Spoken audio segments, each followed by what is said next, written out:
Hello dear friends, আশা করি ভালো আছেন সবাই। আর আজকে আবারও হাজির হয়েছি কোঅর্ডিনেট জিওমেট্রির কিছু গুরুত্বপূর্ণ গাণিতিক সমস্যার সমাধান নিয়ে। আজকের এই ক্লাসটি কোঅর্ডিনেট জিওমেট্রির সেকেন্ড ক্লাস। তাই বুঝতেই পারছেন, পূর্বে একটি ক্লাস বিবি ম্যাথ একাডেমি ফেসবুক পেজ এবং বিবি ম্যাথ একাডেমি ইউটিউব চ্যানেলে আপলোড করা হয়েছে। সেই ক্লাসটি দেখে আসবেন, তাহলে আজকের এই ক্লাসটি বুঝতে আপনাদের জন্য অনেক সুবিধা হবে। আর একটু কথা বলে রেখে, যারা স্কুল কলেজে লেখাপড়া করছেন তাদের জন্য কোঅর্ডিনেট জিওমেট্রি খুবই গুরুত্বপূর্ণ একটা টপিক। তার সাথে যারা চাকরির প্রিপারেশন নিচ্ছেন তাদের জন্য খুবই গুরুত্বপূর্ণ, কেননা এই কোঅর্ডিনেট জিওমেট্রির উপরে বিভিন্ন গাণিতিক সমস্যা বিভিন্ন সময়ে আসতে দেখা গিয়েছে। তাই এই কোঅর্ডিনেট জিওমেট্রির টপিকটি সম্পর্কে আপনাদের জানা খুবই দরকার, খুবই জরুরি। তো আজকের ক্লাসে আমরা কিছু গুরুত্বপূর্ণ গাণিতিক সমস্যার সমাধান নিয়ে আলোচনা করব, যেগুলো বিগত বিভিন্ন চাকরি পরীক্ষায় এসেছিল। আর প্রথম যে গাণিতিক সমস্যাটির সমাধান নিয়ে আলোচনা করব, এটি স্থানীয় সরকার বিভাগের জনস্বাস্থ্য প্রকৌশলী 2018 এর নিয়োগ পরীক্ষায় এসেছিল। কি বলেছে এই গাণিতিক সমস্যাটিতে? যে -3 4, যে বিয়োগ, এখানে কি -3 কি রয়েছে, 4 রয়েছে। এই এই যে বিন্দুটি কোন চতুর্ভাগে অবস্থিত সেটা নির্ণয় করতে হবে। এখানে বলছে প্রথম, দ্বিতীয়, তৃতীয়, চতুর্থ। তো এটি কোন চতুর্ভাগে অবস্থিত? আপনি যদি পূর্বের ক্লাসটি দেখে আসেন তাহলে হয়তো আপনারা অনেকেই বলে ফেলেছেন যে এটি দ্বিতীয় চতুর্ভাগে অবস্থান করছে। হ্যাঁ, এটাই সঠিক। আপনি যেটা বলছেন যে দ্বিতীয় চতুর্ভাগে অবস্থান করছে, এটাই সঠিক। এখন হয়তো যারা পূর্বের ক্লাসটি দেখেননি তারা হয়তো ভাবছেন যে এটা কিভাবে হয়, সেটা তো আমরা জানি না। তাদের জন্য এখানে আমি একটু সংক্ষেপে বলে দিই। আমরা কার্তেশীয় স্থানাঙ্ক জেনেছিলাম পূর্বের ক্লাসে। কার্তেশীয় স্থানাঙ্ক কি? যে সমকোণে, সেখানে আমরা জেনেছিলাম যে পরস্পর সমকোণে ছেদ করে এরূপ দুটি সরলরেখার সাপেক্ষে কোনো বিন্দুর অবস্থান নির্ণয়কেই বলা হয় কি? কার্তেশীয় স্থানাঙ্ক। তো কার্তেশীয় স্থানাঙ্কের সেখানে আমরা দেখেছিলাম যে এখানে কি দুটি সরলরেখা, একটা হচ্ছে কি এক্স এক্স ড্যাশ, একটা হচ্ছে ওয়াই ওয়াই ড্যাশ। এই সরলরেখা দুটি পরস্পরকে যেখানে ছেদ করেছে সেই বিন্দুটিকে ধরেছিলাম ও, যেটাকে আমরা বলবো মূল বিন্দু। আর এই মূল বিন্দুতে এর যে স্থানাঙ্ক সেটা হচ্ছে কি 0 0। তো সেখানে একটা কথা বলেছিলাম যে এই যে অ্যাক্সিস দুটি, এটা হচ্ছে কি এক্স অ্যাক্সিস আর এটা হচ্ছে ওয়াই অ্যাক্সিস। এই অ্যাক্সিস দুটি বা এই অক্ষ দুটি এই যে সমতলটাকে কি সমান 4টি ভাগে ভাগ করেছে, যেখানে এটাকে বলা হয় প্রথম চতুর্ভাগ বা ফার্স্ট কোয়াড্রান্ট, এটাকে বলা হয় কি সেকেন্ড কোয়াড্রান্ট, এটাকে বলা হয় থার্ড কোয়াড্রান্ট, এটাকে বলা হয় কি ফোর্থ কোয়াড্রান্ট বা চতুর্থ চতুর্ভাগ।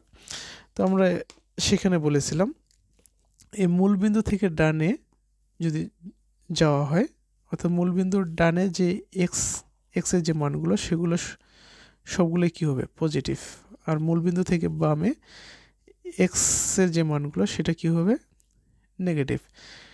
ঠিক মূলবিন্দু থেকে উপরে ওয়াইয়ের যে মানগুলো সেগুলো হবে পজিটিভ আর নিচে মানগুলো হবে নেগেটিভ।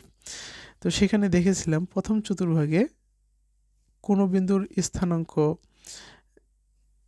যদি এক্স ওয়াই হয়, সেক্ষেত্রে এক্স এক্সিস এবং এক্স স্থানাঙ্ক মান এবং ওয়াই স্থানাঙ্ক মান দুটোই কী হবে পজিটিভ, কেননা এখানে অবস্থান করছে। আর এখানে কি এক্স এক্সিসের মান কি এদিক বরাবর হবে, ওয়াই এক্সিস এই যে ওয়াই এক্সিস কি এদিক বরাবর, তাই না? তাহলে কি এদিক বরাবর ওয়াই পজিটিভ, এদিক বরাবর এক্সও পজিটিভ, তাহলে এটা হবে কি এই ঘরে যে কোনো সকল বিন্দুর এক্স এক্স এক্স স্থানাঙ্ক এবং ওয়াই স্থানাঙ্কের মান হবে কি পজিটিভ। এই দ্বিতীয় কোয়াড্রান্টে আমরা জেনেছিলাম এই দ্বিতীয় কোয়াড্রান্ট মানে কি এই মূলবিন্দু থেকে কি বাম দিকে আসতে হবে এক্স অক্ষ বরাবর, তাই না? আর বাম দিকে এক্স এক্সিসের মান কী হবে নেগেটিভ।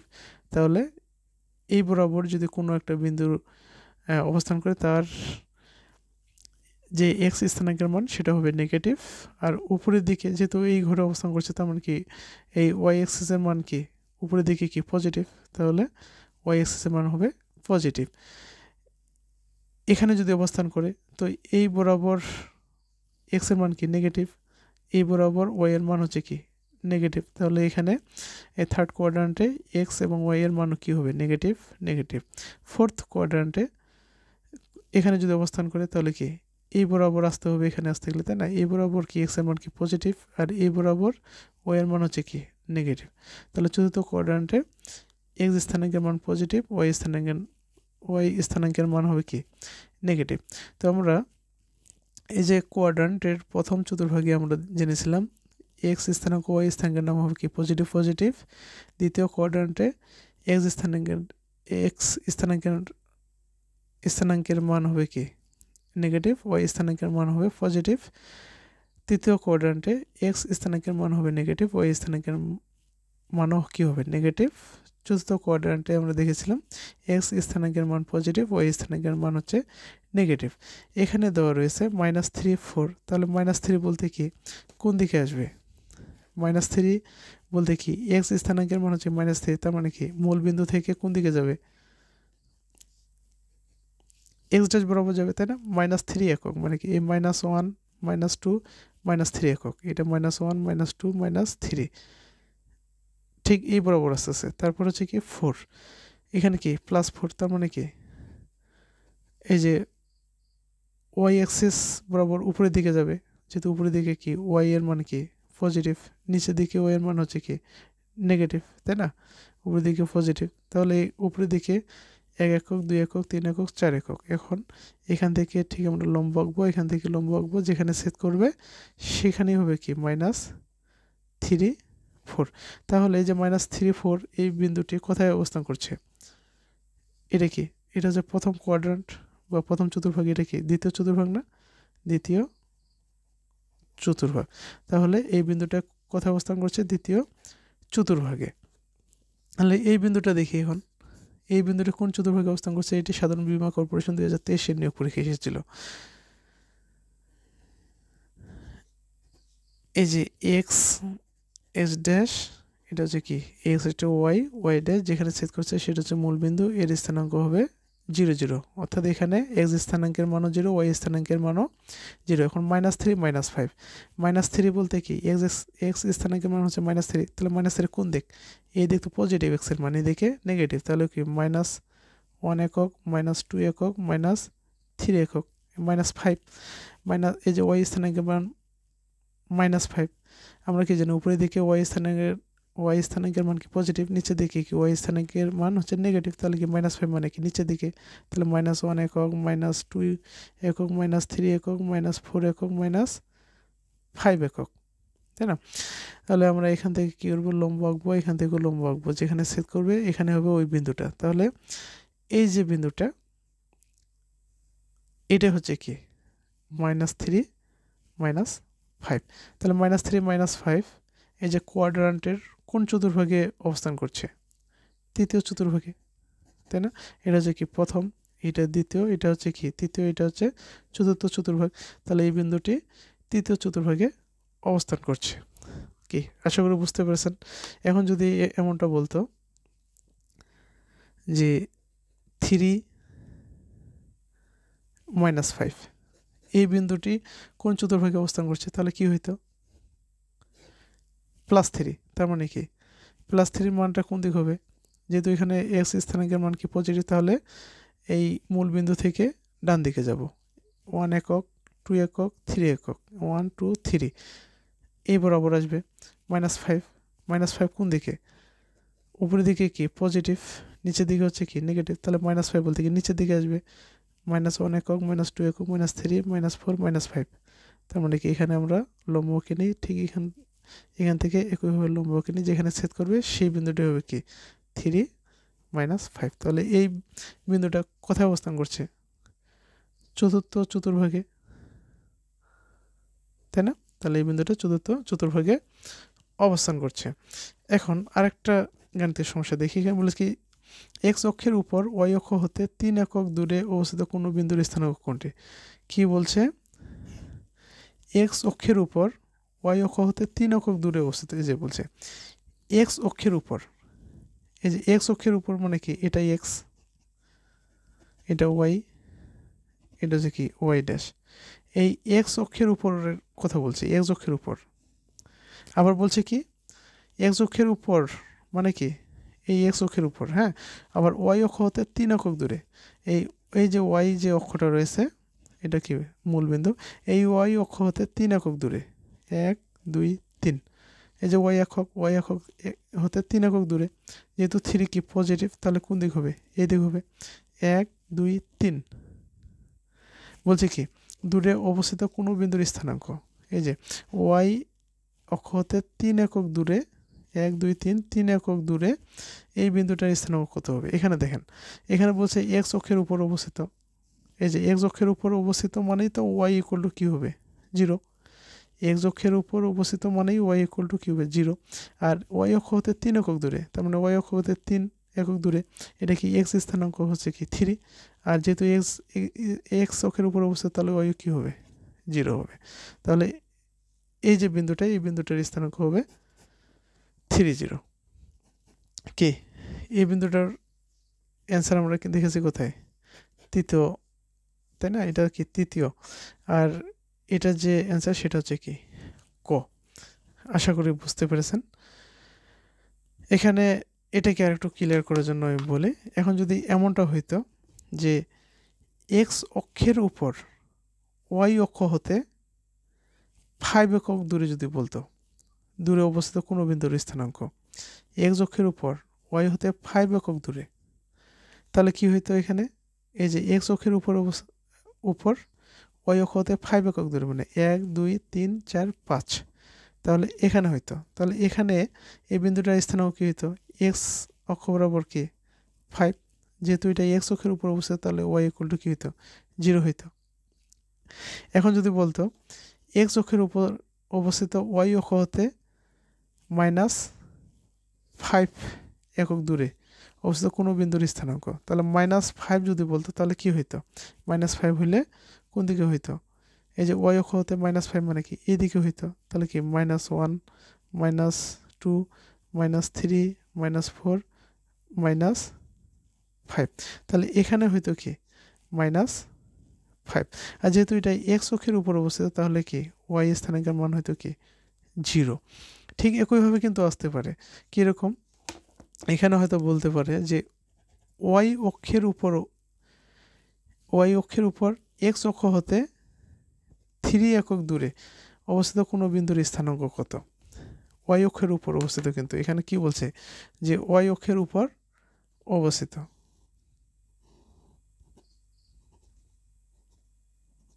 বলছে কি ওয়াই অক্ষের উপর অবস্থিত, এই যে মানে এখানে এক্স বাদ দিয়ে আমি কি লিখলাম ওয়াই লিখলাম, ঠিক আছে, যে ওয়াই অক্ষের উপর অবস্থিত, বলছে কি ওয়াই বাদ কিন্তু এখানে এক্স, এক্স অক্ষ হতে 3 একক দূরে, তাহলে এটা এক্স ড্যাশ, এটা হচ্ছে কি ওয়াই ড্যাশ, এটা হচ্ছে মূলবিন্দু, তাহলে ওয়াই অক্ষের উপর অবস্থিত মানে কি এই অক্ষের উপর অবস্থিত হবে। আর বলছে কি যে এক্স অক্ষ হতে 3 একক দূরে, এই যে এক্স যে অক্ষটা একটা হতে 3 একক দূরে মানে কি, যেহেতু এখানে 3 কি পজিটিভ, তাই না, তাহলে 1 2 3, তাহলে এখানে হইতো। আর যেহেতু কি বলছে ওয়াই অক্ষের উপর অবস্থিত তাহলে বিন্দুটা কি হইতো এটা, এখানে দেখেন, এখানে যেহেতু বিন্দুটা এখানে অবস্থান করছে সেহেতু কি এখানে এক্স স্থানাঙ্ক কি হবে 0, এক্স স্থানাঙ্ক কি 0, আর ওয়াই স্থানাঙ্ক হচ্ছে কি, যেহেতু এখানে কি এক্স থেকে 3 একক দূরে তাহলে ওয়াই স্থানাঙ্ক হবে 3, তাহলে এই বিন্দুটার যে স্থানাঙ্ক সেটা হবে 0 3। এখন যদি এটা বলতো যে ওয়াই অক্ষের উপর অবস্থিত, হ্যাঁ, এক্স অক্ষ হতে -5 একক দূরে, তো -5 যদি বলতো তাহলে কি হইতো নিচের দিকে আসতো 1 2 3 4 5, আর যেহেতু কি ওয়াই অক্ষের উপর অবস্থান করছে, হ্যাঁ, ওয়াই অক্ষের উপর অবস্থান, তাহলে এক্স কি হইতো 0। দেখেন এখানে কি স্থানাঙ্ক কিন্তু প্রথম যেটা এই যে ক্রমজোড়ের যখন আমরা কার্তেশীয় স্থানাঙ্ক ব্যবস্থায় কোনো বিন্দুর স্থানাঙ্কের কথা বলবো, প্রথম যে কর্মজোড়ের যে প্রথম যে উপাদানটা সেটা কিন্তু অবশ্যই এক্স স্থানাঙ্কের মান, আর দ্বিতীয়টা হচ্ছে ওয়াই স্থানাঙ্কের মান। তাহলে এখানে যেটা দাঁড়ায়, যেহেতু এখানে এক্স স্থানাঙ্কের মান 0, এই জন্য প্রথমটা হবে 0 আর দ্বিতীয়টা হবে ওয়াই স্থানাঙ্কের মান। ওয়াই স্থানাঙ্কের মান এখানে কত? -5, এর নিচে বরাবর -5। এই জন্য এটা মাথায় রাখবেন, ঠিক আছে? প্রথমটা হচ্ছে কি, এই যে কর্মজোড়ের প্রথম স্থানাঙ্কটা হচ্ছে কি এক্স স্থানাঙ্ক, দ্বিতীয়টা হচ্ছে ওয়াই স্থানাঙ্ক। এটা কিন্তু আমাদের কি করতে মাথায় রাখতে হবে, ঠিক আছে? এই জন্য এখানে বলি, যদি এমনটা বলে যে 30, এই 30 এই বিন্দুটার অবস্থানটা আসলে কোথায়, এই বিন্দুটার অবস্থানটা কোথায় যদি বলে, তাহলে কি করবেন? এটা যদি আমরা ধরে নিলাম এই কার্তেশীয় স্থানাঙ্কের, এটা হচ্ছে এক্স এস ড্যাশ, এটা হচ্ছে কি ওয়াই ড্যাশ, এটা হচ্ছে মূল বিন্দু। এখানে কি রয়েছে? 30, তার মানে কি এটা হচ্ছে এক্স স্থানাঙ্ক, এটা হচ্ছে ওয়াই স্থানাঙ্ক। এক্স স্থানাঙ্ক 3, তার মানে কি যেহেতু এটা পজিটিভ, তাহলে কী হবে? মূল বিন্দু থেকে ডান দিকে হবে 1 2 3, আর ওয়াই যেহেতু 0, তার মানে কি উপরেও যাবে না নিচেও যাবে না, তাহলে কি এখানেই থাকবে, এই বিন্দুটাই হবে 30। এখন যদি এমনটা বলে যে 0 5 এই বিন্দুর অবস্থান, তাহলে এটার ক্ষেত্রে কী হবে? এটার ক্ষেত্রে দেখেন 0 5 এটা এক্স ড্যাশ, হ্যাঁ, ওয়াই ড্যাশ। যদি এটার ক্ষেত্রে বলে 0 5, তাহলে কী হবে? 0 বলতে কি এক্স অ্যাক্সিস বরাবর কি 0, এদিকে কোনো কিছু মান নেই বা এদিকেও মান নেই, তাহলে এখানে কি 5 পজিটিভ 5, তার মানে কি উপরের দিকে 1 2 3 4 5, তাহলে এই যে 5 যেখানে, সেখানে হবে এই বিন্দুটার অবস্থান। তাহলে এই বিন্দুর অবস্থান হবে কি 0 5। দেখেন এখানে এক্স এর মান নেই, তার মানে এদিকেও যাবে না এদিকেও যাবে না, এখানে ওয়াই এর মান রয়েছে, ওয়াই এর মান পজিটিভ, তার মানে উপরের দিকে যাবে, যেখানে গিয়ে থামবে সেখানে হবে কি ওই বিন্দুটার অবস্থান, ঠিক আছে? তো আশা করি বুঝতে পেরেছেন সবাই। পরবর্তী ক্লাসে আমরা দুটি বিন্দুর মধ্যবর্তী দূরত্ব নির্ণয়ের যে সূত্রটি সেটা প্রমাণ করব, প্লাস সেটা কীভাবে নির্ণয় করে, মধ্যবর্তী দুটি বিন্দুর দূরত্ব কীভাবে নির্ণয় করে সেটা শিখব। একটা কথা বলে রাখি, বিবি ম্যাথ একাডেমি ফেসবুক পেজ এবং বিবি ম্যাথ একাডেমি ইউটিউব চ্যানেল সাধারণত তাদের উদ্দেশ্যে ক্লাসগুলো তৈরি করে থাকে যারা ম্যাথে দুর্বল। তাই আপনারা নিয়মিত ক্লাসগুলো দেখবেন, সিরিয়ালি দেখবেন, তাহলে আপনাদের যে টপিকটি দেখবেন সেই টপিকটি নিয়ে আপনাদের আর কোনো সমস্যা থাকবে না, এটুকু গ্যারান্টি দিতে পারি। তো আজকে এই পর্যন্ত, আবার দেখা হবে পরবর্তী ক্লাসে। ততক্ষণে ভালো থাকবেন সবাই, সবার জন্য শুভকামনা থাকলো। যারা স্কুল কলেজে পড়ছেন তারা ভালো রেজাল্ট করেন, ভালো ইউনিভার্সিটি বা ডাক্তার তারা মেডিকেলে বা ইঞ্জিনিয়ারিং পড়বেন, আর যারা চাকরি প্রিপারেশন নিচ্ছেন তারা অবশ্যই একটা ভালো চাকরি পান। আপনাদের সবার জন্য শুভকামনা, ধন্যবাদ সবাইকে। আবার দেখা হবে পরবর্তী ক্লাসে, ততক্ষণে ভালো থাকবেন সবাই, ধন্যবাদ।